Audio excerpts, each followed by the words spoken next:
नमस्कार दोस्तों, आप सभी का बहुत बहुत स्वागत है हमारे बायोलॉजी की इस महत्वपूर्ण क्लास में।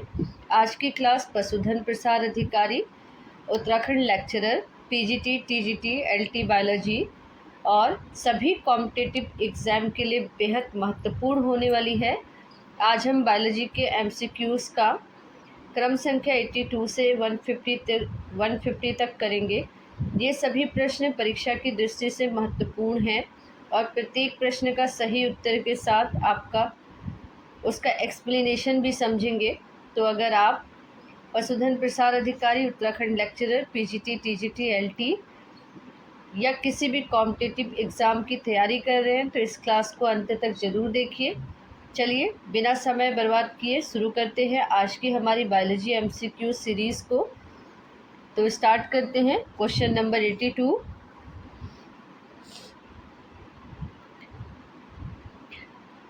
कौन बैक्टीरिया के एंडोस्पर्म में पाया जाता है जबकि कायिक कोशिका में नहीं?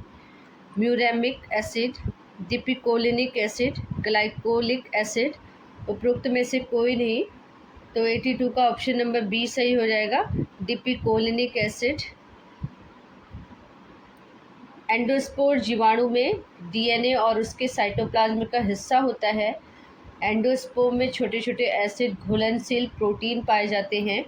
ये प्रोटीन हमारे डीएनए को कसकर बांधते हैं और संघनित करते हैं और आंशिक रूप से पराबैंगनी प्रकाश और डीएनए हानिकारक रसायनों के प्रतिरोध के लिए जिम्मेदार होते हैं।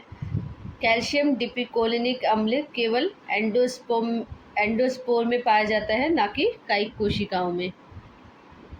निम्न में से कौन सा एक आहार वही जीव विष है? टेटनस जीव विष, बोटुलिनम जीव विष, हैजा जीव विष, डिप्थीरिया जीव विष। तो ऑप्शन नंबर बी सही हो जाएगा, बोटुलिनम जीव विष। बोटुलिनम जीव विष एक आहार वहित जीव विष है। खाद्य जनित बोटुलिज्म उस खाद्य पदार्थों को खाने से होता है जो बोटुलिनम विष से दूषित हो जाते हैं और खाद्य जनित बोटुलिज्म के सामान्य स्रोत घर में बने खाद्य पदार्थ जिन्हें अनुचित तरीके से डिब्बाबंद, संरक्षित या किण्वित किया जाता है। हालांकि सामान्य स्टोर से खरीदे गए खाद्य पदार्थ में भी बोटुलिनम विष से दूषित हो सकते हैं, जैसे शहद, अनाज का सीरा इत्यादि। उसके बाद नेक्स्ट क्वेश्चन को देखेंगे। क्वेश्चन नंबर 84 को सन 1967 में डायनर और रेमन ने आलू के तरकू कंद रोगों के कारण कुछ ऐसे जीवों को माना जिनमें न्यूक्लिक अम्ल था लेकिन प्रोटीन का कैप्सिड नहीं था। इन्हें कहा गया प्रियॉन विषाणु, वायरॉइड्स। तो ये ऑप्शन नंबर डी सही हो जाएगा, वायरॉइड्स। वायरस जो होते हैं इनमें प्रोटीन का कैप्सिड नहीं होता है, इनमें न्यूक्लिक अम्ल था और ऐसे जीव थे जिनमें न्यूक्लिक अम्ल पाया गया था। और डायनर और रेमन ने आलू के कंद रोग का कारण जो है इन्हीं जीवों को माना था और इससे हम क्या कहते हैं, वायरॉइड्स। नेक्स्ट क्वेश्चन देखते हैं। विषाणु बना होता है केवल प्रोटीन का, केवल डीएनए का, केवल आरएनए का, प्रोटीन एवं आरएनए दोनों का? तो 85 का ऑप्शन नंबर डी से हो जाएगा, प्रोटीन एवं डीएनए या फिर आरएनए का। ठीक है।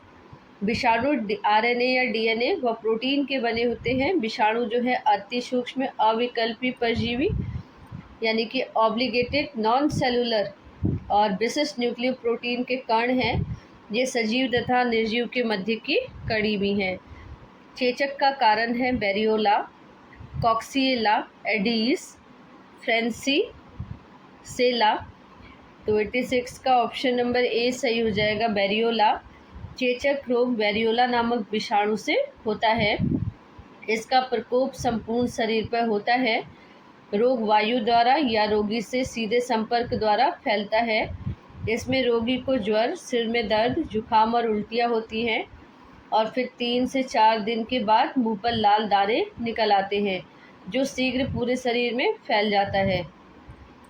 उसके बाद नेक्स्ट है, निम्नलिखित में से किसके पास कोशिकीय संगठन नहीं है? Archie bacteria, virus, PPLO, rickettsia. तो 87 का ऑप्शन नंबर बी सही हो जाएगा, वायरस। वायरस में कोशिकीय संगठन नहीं होता है। प्रियॉन की खोज के लिए नोबेल पुरस्कार किसे मिला था? Altman, Nusslein, Lewis, Prusiner. तो प्रियॉन की खोज जो है प्रूसिनर ने की थी और इसके लिए इन्हें नोबेल प्राइज़ भी मिला था।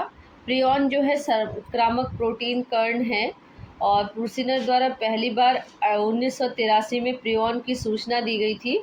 भेड़ों में स्क्रैपी रोग इन्हीं के कारण होता है। इस रोग में भेड़ विचलित होकर किसी आधार से अपने शरीर को रगड़ती रहती है और कुछ साल पहले ब्रिटेन में गायों के पगलाने के रोग मैड काउ डिजीज़ भी प्रियॉन के कारण ही हुई थी। पादप प्लवक को खाने वाले जंतु प्लवक को कहते हैं प्राथमिक उपभोक्ता, द्वितीयक उपभोक्ता, प्राथमिक उत्पादक। ए और बी दोनों सही हैं। तो 89 का ऑप्शन नंबर डी सही हो जाएगा। ए और बी दोनों सही है, प्राथमिक उपभोक्ता और द्वितीयक उत्पादक। जैवमंडल रिजर्व जैवमंडल रिजर्व का वह भाग जो कानूनी रूप से सुरक्षित है और जहां मानव के किसी गतिविधि की आज्ञा नहीं होती, वह कहलाता है कोर क्षेत्र, बफर क्षेत्र, ट्रांजिशन क्षेत्र, रेस्टोरेशन क्षेत्र। तो 90 का ऑप्शन नंबर ए सही हो जाएगा, कोर क्षेत्र। जैवमंडल संरक्षित क्षेत्र का वह भाग है जो कानूनी रूप से सुरक्षित है और जहां मानव की किसी भी गतिविधियों में की अनुमति नहीं होती, वह कोर क्षेत्र के रूप में जाना जाता है। बायोस्फीयर रिजर्व में पौधों और जानवरों का संरक्षण के लिए संरक्षित क्षेत्र को कोर क्षेत्र, बफर क्षेत्र और मैनिपुलेशन क्षेत्र कहा जाता है। बफर जोन जो होता है कोर जोन के चारों ओर घिरे हुए जोन है। इस जोन में अनुसंधान और शिक्षा गतिविधियों की अनुमति होती है। मैनिपुलेशन जोन वह परिधि क्षेत्र है जहां मानव गतिविधियां जैसे फसल, मनोरंजन, वानिकी और बस्तियां बसाने की अनुमति है। क्वेश्चन नंबर 91 को देखेंगे। निम्न में कौन सा उदाहरण अध्ययन पात्र एक्स-सीड जैव विविधता के संरक्षण का है? जीवमंडल आरक्षित क्षेत्र, जीन बैंक, हॉटस्पॉट, सेंचुरी। तो क्वेश्चन नंबर 91 का बी सही हो जाएगा, gene bank. Gene bank x-seed जैव विविधता संरक्षण का एक उदाहरण है और जीन बैंक एक प्रकार का बायो रिपोजिटरी है जो आनुवंशिक पदार्थ को संरक्षित करता है। नेक्स्ट है पारिस्थितिक तंत्र की प्रेरक शक्ति है उत्पादक। पादपों में पाया जाने वाला कार्बोहाइड्रेट, जैव भार, सौर ऊर्जा। 92 का ऑप्शन नंबर डी सही हो जाएगा, सौर ऊर्जा यानी कि सोलर एनर्जी। जंतु उद्यान स्थल है वही स्थानों के संरक्षण भाग।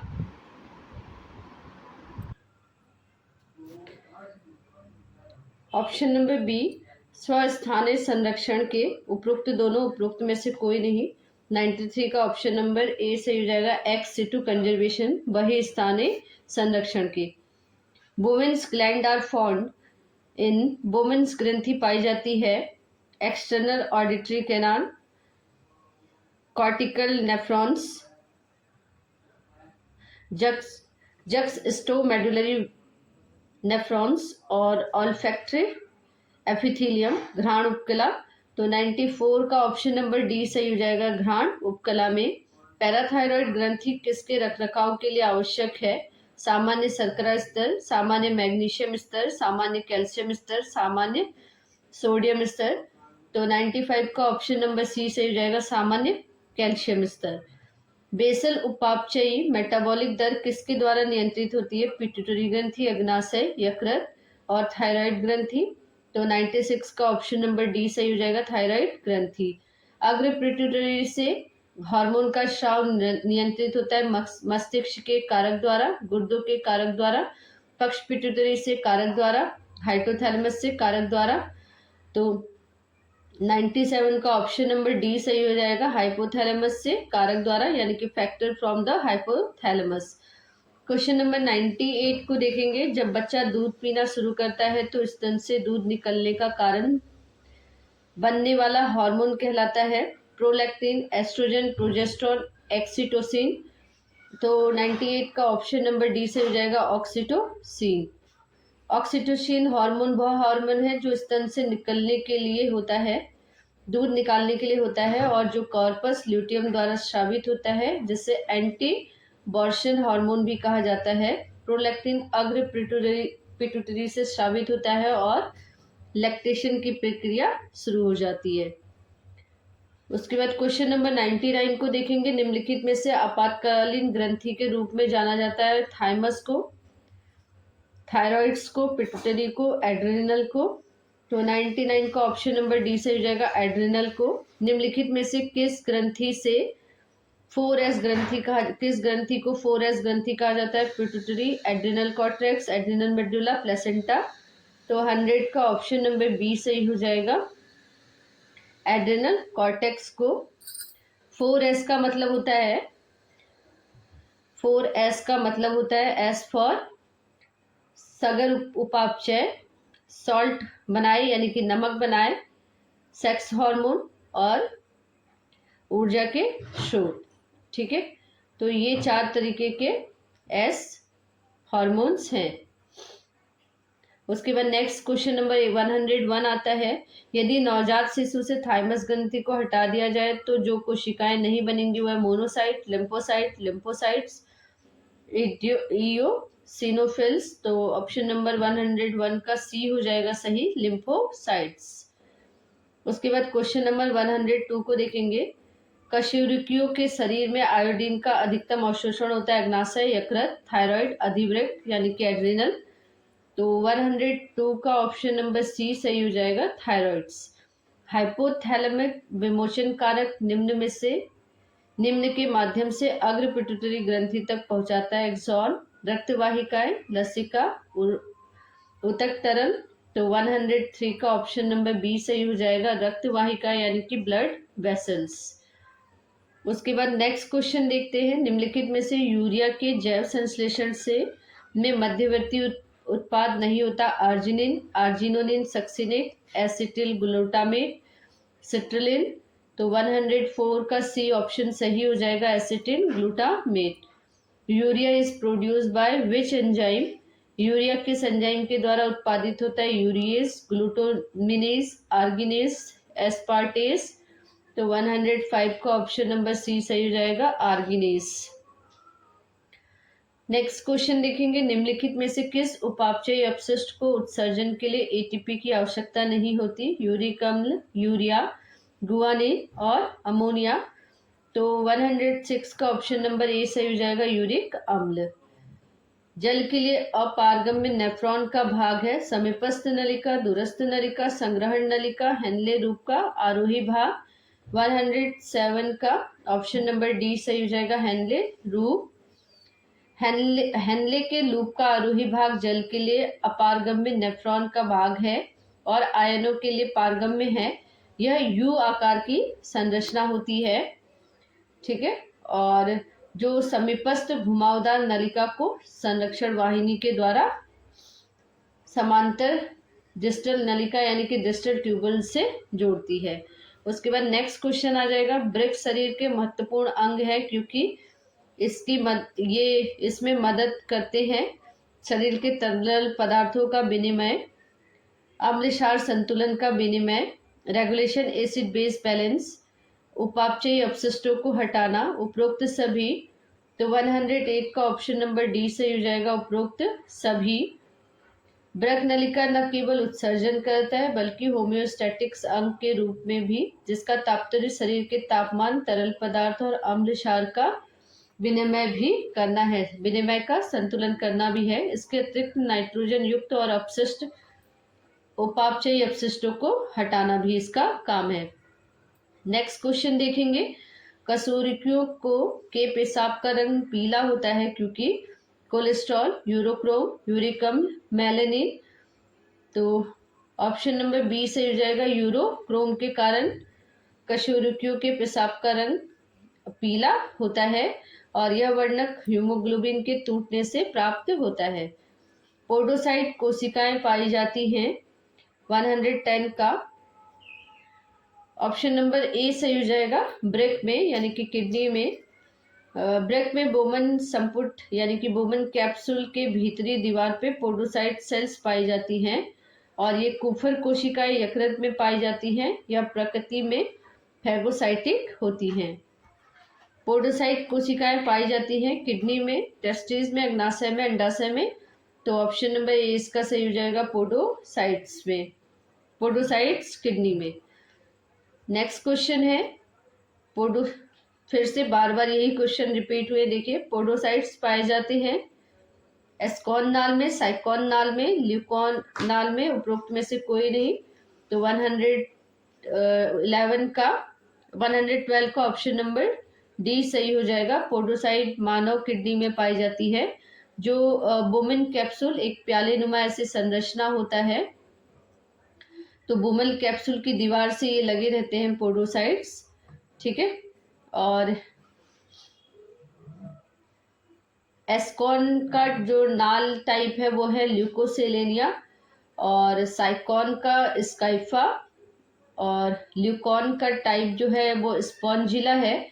तो ये सब तो नहीं, इसमें नहीं पाए जाते हैं। और पोडोसाइट जो है वो ह्यूमन किडनी में पाया जाता है। उसके बाद नेक्स्ट है, किस क्षेत्र के स्तनधारियों के ब्रक में हैंडल लूप में सोडियम आयन सक्रिय रूप से निष्कासित होते हैं। तो 113 का ऑप्शन नंबर ए सही हो जाएगा। हैंडले लूप का आरोही भाग, ascending limb of Henle's loop. रुधिर है एक एल्यूरल ऊतक, संयोजी ऊतक, तरल संयोजी ऊतक, रेटिकुलर संयोजी ऊतक। 114 का सी हो जाएगा, तरल संयोजी ऊतक। हृदय गति निम्न के नियंत्रण में होती है, तंत्रिकाएं, हार्मोन, एंजाइम, तंत्रिका व हार्मोन दोनों के। तो 115 का ऑप्शन नंबर डी सही हो जाएगा, तंत्रिका और हार्मोन दोनों के। निम्नलिखित में से किसमें यूरिया की मात्रा सबसे अधिक पाई जाती है? ऑप्शन ए यकृत धमनी, ऑप्शन बी यकृत सिरा, ऑप्शन सी ब्रक धमनी, ऑप्शन डी ब्रक सिरा। तो 116 का ऑप्शन बी सही हो जाएगा, यकृत सिरा यानी कि हेपेटिक वेन। धमनी के रक्त का सामान्य पीएच क्या होता है? 6.8, 7, 7.8, 7.4। तो 117 का ऑप्शन नंबर डी सही हो जाएगा, 7.4। नेक्स्ट क्वेश्चन को देखेंगे। एक स्वस्थ वयस्क मनुष्य का सामान्य सिस्टोलिक रक्तचाप, the normal systolic blood pressure of a healthy adult human being is 120 to 140 mmHg, 90 to 120 mmHg, 60 to 80 mmHg, 160 to 180 mmHg। तो 118 का ऑप्शन नंबर बी सही हो जाएगा, 90 to 120 mm। एक वयस्क मनुष्य में सबसे छोटे प्रकार के ल्यूकोसाइट्स हैं लिम्फोसाइट्स, बेसोफिलस, मोनोसाइट्स, इओसिनोफिल्स। तो 119 का ऑप्शन नंबर ए सही हो जाएगा, लिम्फोसाइट्स। निम्नलिखित प्रतिरक्षा ग्लोबिन अणुओं में से कौन सा सर्वाधिक बड़ा है? IgA, IgD, IgM, IgE। तो 120 का ऑप्शन नंबर सी सही हो जाएगा, IgM। रेनिन, एंजियोटेंसिनोजिन, एल्डोस्टेरॉन का एक महत्वपूर्ण घटक क्या है? JGA कोशिकाएं, प्लाज्मा कोशिकाएं, मैकुलर कोशिकाएं, इरिथ्रोपोइटिन कोशिकाएं। तो 121 का ऑप्शन नंबर ए, JGA कोशिकाएं। जब रक्त की मात्रा कम होती है तो गुर्दों में जस्टोग्लोमेरुलर कोशिकाएं रेनिन के सीधे परिसंचरण से स्रावित करती हैं और प्लाज्मा से रेनिन एंजियोटेंसिनोजेन और एंजियोटेंसिन 1 में परिवर्तित करता है। एंजियोटेंसिनोजेन को एंजियोसिन 1 में परिवर्तित कर देता है, ठीक है। नेक्स्ट क्वेश्चन को देखेंगे। पुरकिंजे तंतु उपस्थित होते हैं फुफ्फुस में, मस्तिष्क में, हृदय में, यकृत में। तो पुरकिंजे तंतु जो है 122 का सी, हृदय में, ठीक है। प्रतिस्कंदन मिश्रित मानव रक्त को यदि अपकेंद्री किया जाए तो निम्न में से कौन सा सर्वप्रथम अपकेंद्रन नली की तली में बैठ जाएगा? Erythrocytes, leucocytes, platelets, plasma. तो ऑप्शन नंबर 123 का ए सही हो जाएगा, इरिथ्रोसाइट्स। सेक्रेटिन एवं कोलेसिस्टोकाइनिन पाचक हार्मोन है, ये स्रावित करते हैं जठर निर्गामी अमाशय, ड्यूडेनम में, इलियम में, ग्रास नली में। तो 124 का ऑप्शन नंबर बी सही हो जाएगा, ड्यूडेनम में, लघु आंत में। पित्त रस की विशेषताएं हैं, इनमें एंजाइम नहीं होता है, इनमें ट्रिप्सिन पाया जाता है या अम्लीय प्रकृति का होता है, इनमें लाइपेज पाया जाता है। तो 125 का ए, इनमें एंजाइम नहीं होता।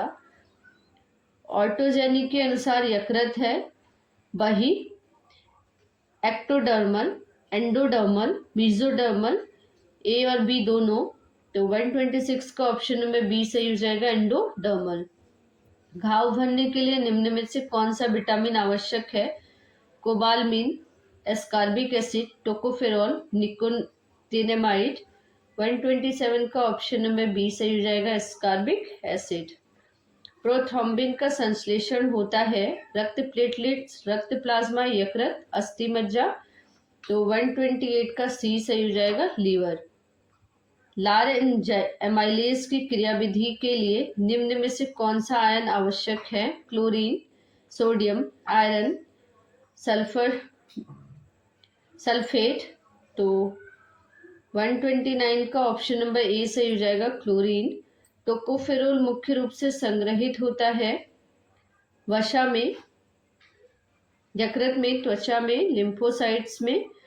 तो 130 का ऑप्शन नंबर बी सही हो जाएगा, लीवर में। नेक्स्ट है, मानव में अमाशय में स्रावित हाइड्रोक्लोरिक अम्ल का पीएच मान लगभग होता है 6.5 to 7.5, 6 to 6.5, 1.5 to 3.5, 0.0 to 0.5। तो 131 का ऑप्शन नंबर सी हो जाएगा, 1.5 से 3.5 तक। स्तनधारी जंतुओं में पेयर्स खंड हैं एक्सक्रीटरी, डाइजेस्टिव, सेक्रेटरी, लिम्फोइडिक, लिम्फॉइड। तो 132 का ऑप्शन नंबर डी सही हो जाएगा, लिम्फॉइड। पायरोलिक आर्क में हार्मोन होता है गैस्ट्रिक, सेक्रेटिन, पैनक्रियाजाइमिक और कोलिसिस्टोकाइनिन। तो 133 का ऑप्शन नंबर ए सही हो जाएगा, गैस्ट्रिन। निम्नलिखित में से कौन सा मनुष्य में अवशेषी अंग नहीं है? आंख की मांसपेशियां सिलिलरी, आदमी की छाती पे बाल, वर्मीफॉर्म अपेंडिक्स, कर्ण की पिन्ना की मांसपेशियां। तो ऑप्शन नंबर 134 का ए सही हो जाएगा, आंख की मांसपेशियां सिलिलरी। नेक्स्ट क्वेश्चन देखेंगे, कौन सा एक मानव अवशेषी अंग नहीं है? निमेशक पटल, वर्मीफॉर्म अपेंडिक्स, कॉक्सिक्स और घाटी ढक्कन, एपिग्लॉटिस। तो 135 का ऑप्शन नंबर डी सही हो जाएगा, एपिग्लॉटिस। तितली पक्षी और चमगादड़ के पंख है समजात, समृद्धि और संबंधित अवशेषी। तो तितली पक्षी और चमगादड़ के पंख जो है वो एनालोगस ऑर्गन है, यानी कि समवर्ती अंग है। तो वे अंग जो उत्पत्ति में भिन्न लेकिन कार्य समान करते हैं उन्हें हम समवर्ती अंग कहते हैं, और मौलिक समानता वाले अंगों को समजात अंग कहते हैं, इसकी समानता को समजातता कहते हैं। उसके बाद नेक्स्ट है 137, इनमें से कौन सा समूह समवर्ती अंग है? कीटों के पंख, पक्षी के पर, घोड़े के अग्रपाद तथा मानवों के हाथ, चमगादड़ के पंख और पक्षियों के पर, मछली के पंखड़ा और पेंगुइन के उर्स। तो 137 का ऑप्शन नंबर ए सही हो जाएगा, कीटों के पंख और पक्षी के पर। फेदर ऑफ बर्ड्स, कीटों के पंख तथा पक्षियों के पंख निम्न उदाहरण है एनालॉजी के, होमोलॉजी के, सीरोलॉजी के, मिमिक्री के। तो 138 का ऑप्शन नंबर ए सही हो जाएगा, एनालॉजी के। चमगादड़, टिड्डे और कबूतर के पंख किसका उदाहरण है? समजात अंग, समृद्धि अंग, वेस्टिजियल ऑर्गन और एक्सोस्केलेटल स्ट्रक्चर। 139 का ऑप्शन नंबर बी सही हो जाएगा, एनालॉजी ऑर्गन। नेक्स्ट क्वेश्चन है, यदि किसी क्षेत्र में विभिन्न जातियों की आबादी कम हो तो निम्न में से किसकी तीव्रता अधिक होगी? Natural selection, genetic drift, hybridization और माइग्रेशन। 140 का ऑप्शन नंबर बी सही हो जाएगा, जेनेटिक ड्रिफ्ट। यदि किसी क्षेत्र की विभिन्न जातियों की आबादी कम हो तो आनुवंशिक अपवाहन यानी कि जेनेटिक ड्रिफ्ट की तीव्रता बढ़ जाती है। ठीक है, तो जेनेटिक ड्रिफ्ट क्या होता है? विभिन्न सदस्यों की प्रजनन दर की भिन्नता के कारण जीव जातियों की छोटी छोटी आबादियों में पीढ़ी दर पीढ़ी सारे एलील जीनों की आवृत्ति का समान रूप से प्रसारण होते रहना प्राय असंभव है। तो कुछ एलील जीनों के प्रसारण की संभावना कम और कुछ के अधिक होती है, इसे जीन अपवहन कहते हैं। ठीक है, जीनी अपवहन में कभी कभी हानिकारक एलील जीनों की आवृत्ति इतनी बढ़ जाती है कि आबादी के कई सदस्य समाप्त हो जाते हैं, अतः आबादी और भी छोटी हो जाती है और इनमें आनुवंशिक भिन्नताएं बहुत कम हो जाती है। कभी कभी महामारियां, परभक्षण आदि के कारण भी छोटी आबादियों में जीनी अपवाह हो जाता है। उसके बाद नेक्स्ट क्वेश्चन है, जेनेटिक ड्रिफ्ट किसमें संचालित होता है? छोटी जनसंख्या, बड़ी जनसंख्या, आइलैंड जनसंख्या, मेंडेलियन जनसंख्या। तो ऑप्शन नंबर ए सही हो जाएगा, छोटी जनसंख्या।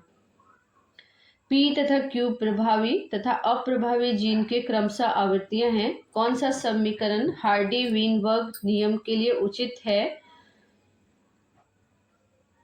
तो 142 का ऑप्शन नंबर बी से हो जाएगा, P plus Q equal to 1।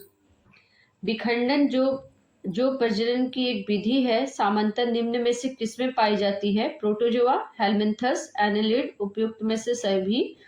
तो 143 का ऑप्शन नंबर ए, प्रोटोजोवन में। विखंडन जो प्रजनन की एक विधि है, सामान्यतः प्रोटोजोआ में पाई जाती है। विखंडन जो है अलैंगिक जनन यानी कि ये सेक्सुअल रिप्रोडक्शन का एक पार्ट है, जिससे जीन कोशिका दो संतति जीवों या फिर कोशिकाओं में विभाजित हो जाती है। ठीक है, जीन कोशिका दो संतति कोशिका में विभाजित हो जाती है। निम्नलिखित में से कौन सा मानव परजीवी प्रोटोजोआ मनुष्य के मुख में पाया जाता है और मसूड़ों को क्षति पहुंचाता है? तो एंटमीबा जिंजीवैलिस इसका आंसर हो जाएगा, option number A. Next question है, निम्नलिखित में से कौन रोग प्रोटोजोआ जीवाणु तथा विषाणु में इसी क्रम में होता है? मलेरिया, गलसुआ और तंत्रिक ज्वर, अमियोबिसिस, पोलियो और टेटनस, निद्रा रोग, डिप्थीरिया और यकृत शोथ बी, पी ज्वर, सिफिलिस और इन्फ्लुएंजा। तो 145 का ऑप्शन नंबर सी सही हो जाएगा, स्लीपिंग सिकनेस, डिप्थीरिया और हेपेटाइटिस बी। नेक्स्ट क्वेश्चन है, प्रोटोजोआ के वर्गीकरण का आधार है पोषण, प्रचलन विधियां, केंद्रक, प्रजनन। तो ऑप्शन नंबर बी सही हो जाएगा, मोड ऑफ लोकोमोशन। चागा बीमारी होती है Trypanosoma gambiense, Trypanosoma rhodesiense, Trypanosoma brucei, Trypanosoma cruzi. तो ऑप्शन नंबर 147 का डी हो जाएगा, ट्रिपैनोसोमा क्रूजी के द्वारा चागा एक बीमारी होती है। और ये जो ये उष्णकटिबंधीय परजीवी होता है और ये ट्राइटोमाइड बग के मल में पाया जाता है और ये रोग किसी को भी संक्रमित करता है। गंभीर हृदय और पाचन समस्याओं का ये कारण बन सकता है। लोआ द्वारा संचरित संक्रमण का संवाहक है क्राइसोप्स प्रजाति, एनाफ्लीस, क्यूलेक्स और मस्का डोमेस्टिक। तो 148 का ऑप्शन नंबर ए सही हो जाएगा, क्राइसोप्स प्रजाति।